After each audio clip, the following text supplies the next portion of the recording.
film and kind of going over things, where was DeAndre hurting you guys most, and kind of what can you do to make life a little harder on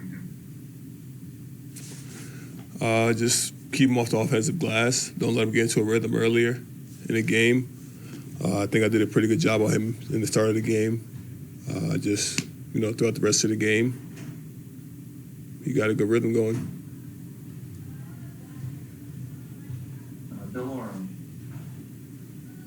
Hey, Andre, two questions here. One, what do you view your role in terms of trying to get AD going in the offense? Like, how can you help him, get more involved? And then two, how integrated do you feel at this point? Like, with the number of games you have under your belt, how integrated do you feel with LeBron and everything you guys are trying to do?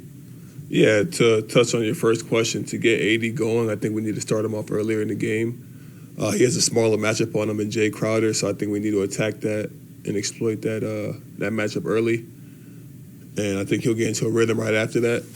And I think for me personally, being here, I'm learning a lot with the minutes I'm playing. I mean, obviously, I'm doing what I can with the amount of time I'm on the floor, just trying to do the best I can to help the team as much as I can. That's really all I can tell you. I think I'm getting acclimated just fine. It's just doing what I can when I'm out there.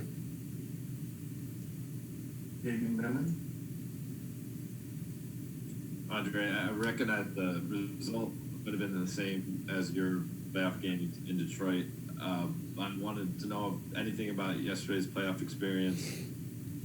Just, being part of this group with this expectations, the way maybe the opposing fans view your team versus how the opposing fans would have viewed that Pistons team.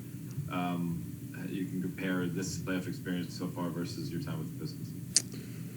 I think the playoffs are the playoffs, regardless of what your seeding is or whatever your year was like. It still was a hell of a playoff experience. The atmosphere was crazy. It felt like full capacity in that Phoenix arena. So it's good to see people back in the stands again, especially for our first playoff game together. Maybe it goes without saying, but how much are you lusting for that first playoff win? It'll come. It's nothing that I can really do to make it happen. It's just we just got to go out there, play to the best of our ability, and win the game.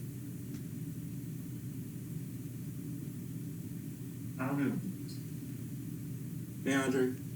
Kyle. So last year, the Lakers had a really good result with this lineup with AD playing center. And obviously, that the lineup is talked about a lot now.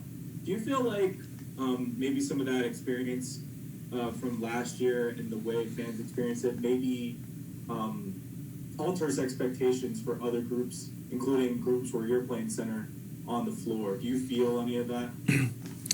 I think with the big lineup, I think it's just we didn't have enough time to work on it. So it's something that we're kind of just throwing out there with little time and little experience, and I think we're doing a good job of figuring it out on the fly.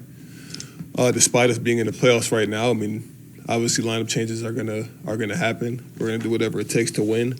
So it's just feeling it out and trying to do what's best for the team. All right, we have time for one more here for the yoga.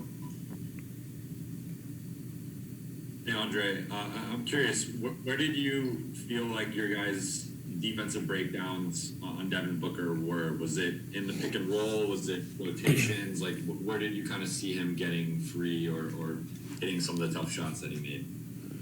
I think it's just Devin Booker being Devin Booker. The shots he were taking were contested. I think we defended him well.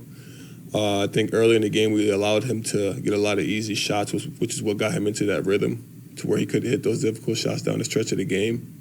I think we just need to do a better job of being more physical on him.